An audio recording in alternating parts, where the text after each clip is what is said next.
Guy de Maupassant, le vieux.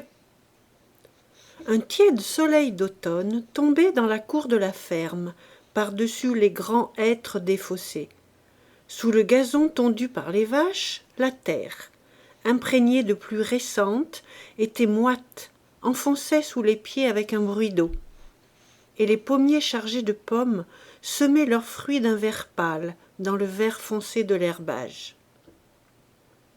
4 jeunes génisses paissaient, attachées en ligne, et meuglaient par moments vers la maison. Les volailles mettaient un mouvement coloré sur le fumier devant les tables, et grattaient, remuaient, caquetaient, tandis que les 2 coqs chantaient sans cesse, cherchaient des vers pour leurs poules qu'ils appelaient d'un gloussement vif. La barrière de bois s'ouvrit, un homme entra, âgé de 40 ans peut-être, mais qui semblait vieux de 60. Ridé, tortu, marchant à grands pas lents, alourdi par le poids de lourds sabots pleins de paille. Ses bras trop longs pendaient des 2 côtés du corps. Quand il approcha de la ferme, un roquet jaune, attaché au pied d'un énorme poirier, à côté d'un baril qui lui servait de niche, remua la queue, puis se mit à japper en signe de joie. L'homme cria « À bas, Finot !» Le chien se tut. Une paysanne sortit de la maison. Son corps osseux, large et plat, se dessinait sous un caraco de laine qui serrait la taille. Une jupe grise trop courte tombait jusqu'à la moitié des jambes, cachées en des bas bleus, et elle portait aussi des sabots pleins de paille. Un bonnet blanc, devenu jaune, couvrait quelques cheveux collés au crâne, et sa figure brune, maigre, laide, édentée, montrait cette physionomie sauvage et brute qu'ont souvent les faces des paysans. L'homme demanda « Comment qu'y va ?» La femme répondit « Monsieur le curé dit que c'est la fin, qui ne passera point la nuit. » Ils entrèrent tous 2 dans la maison. Après avoir traversé la cuisine, ils pénétrèrent dans la chambre, basse, noire, à peine éclairée par un carreau, devant lequel tombait une loque d'indienne normande. Les grosses poutres du plafond, brunies par le temps, noires et enfumées, traversaient la pièce de part en part, portant le mince plancher du grenier où couraient jour et nuit des troupeaux de rats. Le sol de terre, bossué, humide, semblait gras, et dans le fond de l'appartement, le lit faisait une tache vaguement blanche. Un bruit singulier, rauque, une respiration dure, haletante, sifflante, avec un gargouillement d'eau comme celui que fait une pompe brisée, partait de la couche enténébrée où agonisait un vieillard, le père de la paysanne.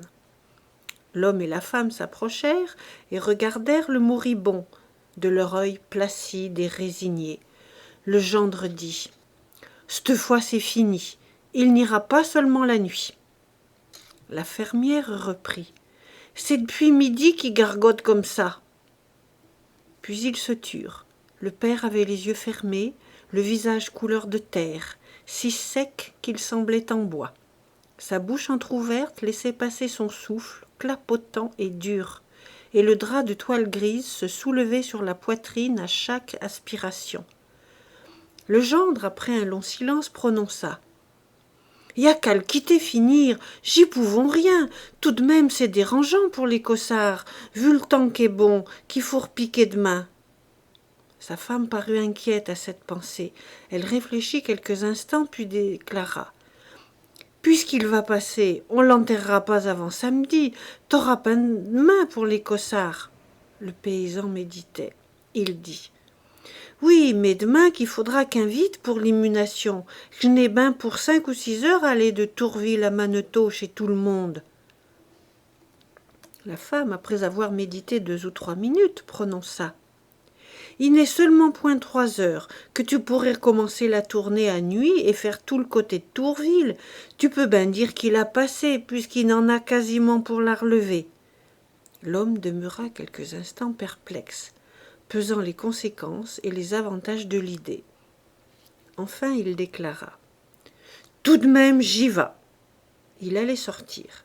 Il revint, et après une hésitation « Puisque t'as point d'ouvrage, loge des pommes à cuire, et puis tu feras 4 douzaines de douillons pour ceux qui viendront à l'immunation, vu qu'il faudra se réconforter.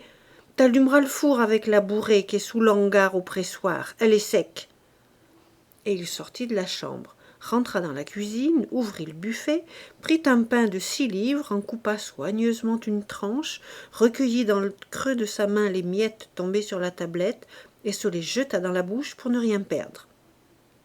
Puis il enleva avec la pointe de son couteau un peu de beurre salé au fond d'un pot de terre brune, l'étendit sur son pain, qu'il se mit à manger lentement, comme il faisait tout. Et il retraversa la cour, apaisa le chien qui se remettait à japper, sortit sur le chemin qui longeait son fossé et s'éloigna dans la direction de Tourville. Restée seule, la femme se mit à la besogne. Elle découvrit la huche à la farine et prépara la pâte au douillon. Elle la pétrissait longuement, la tournant et la retournant, la maniant, l'écrasant, la broyant. Puis elle en fit une grosse boule d'un blanc jaune qu'elle laissa sur le coin de la table. Alors elle alla chercher les pommes, et pour ne point blesser l'arbre avec la gaule, elle grimpa dedans au moyen d'un escabeau. Elle choisissait les fruits avec soin, pour ne prendre que les mûrs, et les entassait dans son tablier. Une voix l'appela du chemin. « Ohé, madame Chicot !» Elle se retourna. C'était un voisin, maître Osim Favet, le maire, qui s'en allait fumer ses terres, assis, les jambes pendantes, sur le tombereau d'engrais. Elle se retourna et répondit. « Qu'est-ce qu'il y a pour votre service, maître Osim ?»« Et le paix, où qui qu'en est ?» elle cria. « Il est quasiment passé. C'est samedi l'immunation, à 7 heures, vu les cossards qui pressent. » Le voisin répliqua. « Entendu, bonne chance, portez-vous bien. » Elle répondit à sa politesse. « Merci, et vous de même. » Puis elle se remit à cueillir ses pommes. Aussitôt qu'elle fut rentrée, elle alla voir son père, s'attendant à le trouver mort. Mais dès la porte, elle distingua son râle, bruyante et monotone, et, jugeant inutile d'approcher du lit pour ne point perdre de temps, elle commença à préparer les douillons. Elle enveloppait les fruits, un à un, dans une mince feuille de pâte, puis les alignait au bord de la table. Quand elle eut fait 48 boules, rangées par douzaines l'une devant l'autre, elle pensa à préparer le souper, et elle accrocha sur le feu sa marmite pour faire cuire les pommes de terre, car elle avait réfléchi qu'il était inutile d'allumer le four, ce jour-là même ayant encore le lendemain tout entier pour terminer les préparatifs. Son homme rentra vers 5 heures. Dès qu'il eut franchi le seuil, il demanda « C'est-il fini ?» Elle répondit « Point encore, ça gargouille toujours. » Ils allèrent voir. Le vieux était absolument dans le même état. Son souffle rauque, régulier, comme un mouvement d'horloge, ne s'était ni accéléré ni ralenti. Il revenait de seconde en seconde, variant un peu de ton, suivant que l'air entrait ou sortait de la poitrine.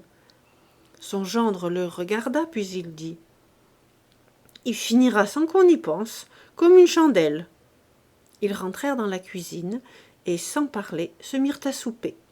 Quand ils eurent avalé la soupe, ils mangèrent encore une tartine de beurre, puis, aussitôt les assiettes lavées, rentrèrent dans la chambre de l'agonisant. La femme, tenant une petite lampe à mèche fumeuse, la promena devant le visage de son père. S'il n'avait pas respiré, on l'aurait cru mort, assurément. Le lit des 2 paysans était caché à l'autre bout de la chambre, dans une espèce d'enfoncement. Ils se couchèrent, sans dire un mot, éteignirent la lumière, fermèrent les yeux, et bientôt 2 ronflements inégaux, l'un plus profond, l'autre plus aigu, accompagnèrent le râle ininterrompu du mourant. Les rats couraient dans le grenier. Le mari s'éveilla dès les premières pâleurs du jour. Son beau-père vivait encore. Il secoua sa femme, inquiet de cette résistance du vieux. « Dis donc, Fémie, il ne veut point finir. Qu'est-ce que tu ferais, t'es ?» Il la savait de bon conseil. Elle répondit « Il ne passera point le jour, pour sûr, n'y a point à craindre.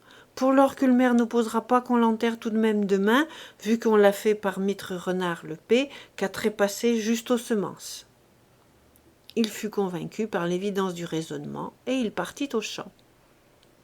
Sa femme fit cuire les douillons, puis accomplit toutes les besognes de la ferme. À midi, le vieux n'était point mort. Les gens de journée, loués pour le repiquage des cossards, vinrent en groupe considérer l'ancien qui tardait à s'en aller. Chacun dit son mot, puis ils repartirent dans les terres. À 6 heures, quand on rentra, le père respirait encore.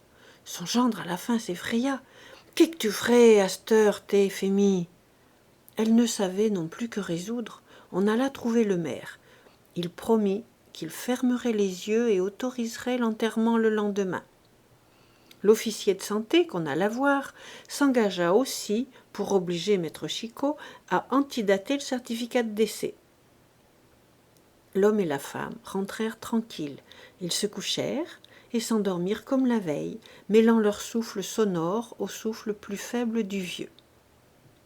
Quand ils s'éveillèrent, ils n'étaient point morts. Alors ils furent atterrés. Ils restaient debout, au chevet du père, le considérant avec méfiance, comme s'il avait voulu leur jouer un vilain tour, les tromper, les contrarier par plaisir, et ils lui en voulaient surtout du temps qu'il leur faisait perdre.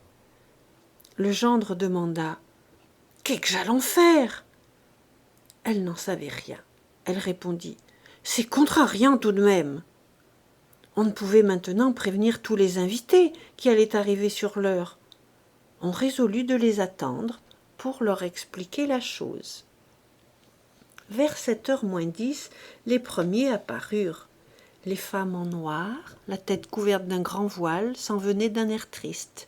Les hommes, gênés dans leurs vestes de drap, s'avançaient plus délibérément, deux par deux, en devisant des affaires.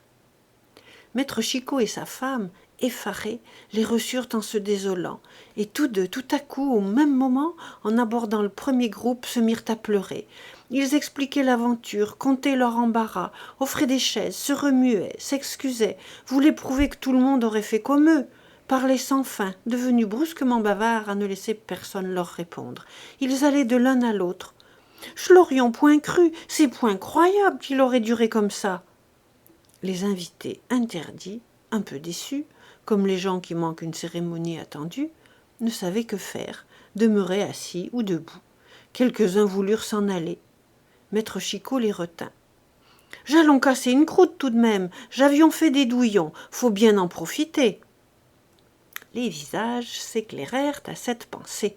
On se mit à causer à voix basse. La cour peu à peu s'emplissait. Les premiers venus disaient la nouvelle aux nouveaux arrivants. On chuchotait, l'idée des douillons égayant tout le monde. Les femmes entraient pour regarder le mourant. Elles se signaient auprès du lit, balbutiaient une prière, ressortaient. Les hommes, moins avides de ce spectacle, jetaient un seul coup d'œil de la fenêtre qu'on avait ouverte. Madame Chicot expliquait l'agonie. « V'là 2 jours qu'il est comme ça, ni plus ni moins, ni plus haut ni plus bas. Dirait-on point une pompe, Capudio ?» Quand tout le monde eut vu l'agonisant, on pensa à la collation. Mais comme on était trop nombreux pour tenir dans la cuisine, on sortit la table devant la porte. Les 4 douzaines de douillons dorés et appétissants tiraient les yeux, disposés dans 2 grands plats. Chacun avançait le bras pour prendre le sien, craignant qu'il n'y en eût pas assez. Mais il en resta 4. Maître Chicot, la bouche pleine, prononça « Si nous veillions le paix, ça lui ferait deuil. C'est lui qui les aimait de son vivant. » Un gros paysan jovial déclara « Il n'en mangera plus à cette heure, chacun son tour. » Cette réflexion, loin d'attrister les invités, sembla les réjouir. C'était leur tour à eux de manger des boules. Madame Chicot, désolée de la dépense, allait sans cesse au cellier chercher du cidre. Les brocs se suivaient et se vidaient coup sur coup. On riait maintenant, on parlait fort, on commençait à crier comme on crie dans les repas. Tout à coup, une vieille paysanne qui était restée près du moribond, retenue par une peur avide de cette chose qui lui arriverait bientôt à elle-même, apparut à la fenêtre et cria d'une voix aiguë « Il a passé! Il a passé !» Chacun se tut. Les femmes se levèrent vivement pour aller voir. Il était mort, en effet. Il avait cessé de râler. Les hommes se regardaient, baissaient les yeux, mal à leur aise. On n'avait pas fini de mâcher les boules. Il avait mal choisi son moment, ce gredin-là. Les Chicots, maintenant, ne pleuraient plus. C'était fini, ils étaient tranquilles. Ils répétaient: savons bien que ça ne pouvait point durer. Si seulement il avait pu se décider cette nuit, ça n'aurait point fait tout ce dérangement. N'importe, c'était fini. On l'enterrerait lundi, voilà tout. Et on remangerait des douillons pour l'occasion. Les invités s'en allèrent en causant de la chose, contents tout de même d'avoir vu ça, et aussi d'avoir cassé une croûte. Et quand l'homme et la femme furent demeurés tout seuls, face à face, elle dit, la figure contractée par l'angoisse: faudra tout de même recuire 4 douzaines de boules, si seulement il avait pu se décider cette nuit. Et le mari, plus résigné, répondit: ça ne serait pas à refaire tous les jours.